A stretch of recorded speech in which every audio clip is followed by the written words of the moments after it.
What's up everyone, Randall here from Go for Noobs, aka GOLANG for Beginners. Today's episode we're going to take a look at if-else statements, hopefully in 5 minutes or less.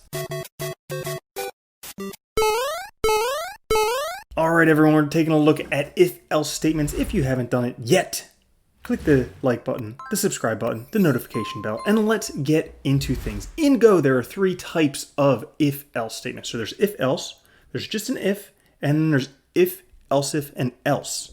So to begin with, if else. So we have a statement, if true equals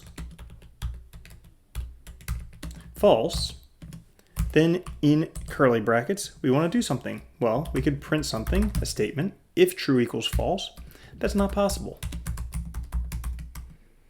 However, with the else, if that is not true, then we'll go on to the next. So else, and again, brackets, curly brackets, we want to print line, and we can print true is not equal, that's a special operator, the exclamation point equals, that means not equal to false. So that's one you'll have to know. And when we run that, we will see true is not equal to false. The second statement, the else statement, executed there because true is not equal to false. Now, if we just wanted to see this first line happen, so if true is not equal to false, we could run that, and that would show the not possible. However, in this case, it's possible. So we'll go back to the equals equals. So that's if else. So if the first one doesn't run, the second one has to run. Now, we can also try just an if statement. So let's say if 4 modulus 2 equals 0, that would mean it's an even number, because remember, modulus gives us a remainder, so the remainder of 4 divided by 2 is equal to 0. We can write 4 is even. And this should execute. However, if we were to say 4 modulus 3, we know that one is not even, so it doesn't print anything. This true is not equal to false is from the previous example. So again, we'll put that back to 2, and there we go. 4 is even.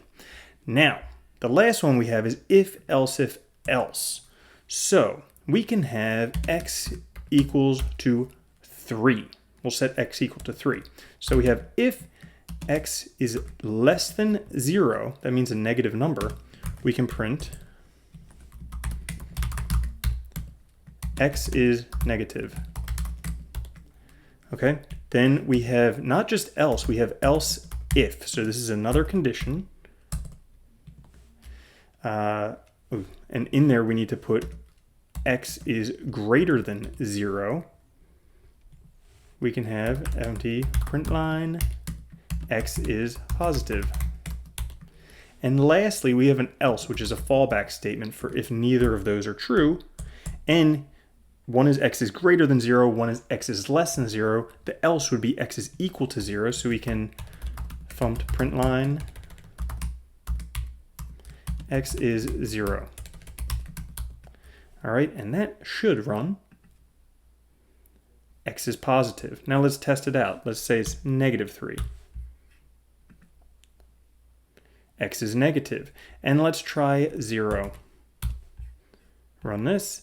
X is 0. So there you have it. Hopefully in 5 minutes or less, we have our 3 types of if-else statements. We have if and else, we have just if, and then we have if, else, else.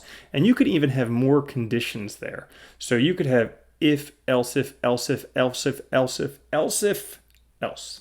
So you can do that. Have fun, play around with it. Make sure to test it out, see what you can do. And thanks for watching, guys. If you did enjoy this and you want to see more videos like this, make sure to like the video, subscribe, and click the notification bell. And I will catch you in the next one. Peace.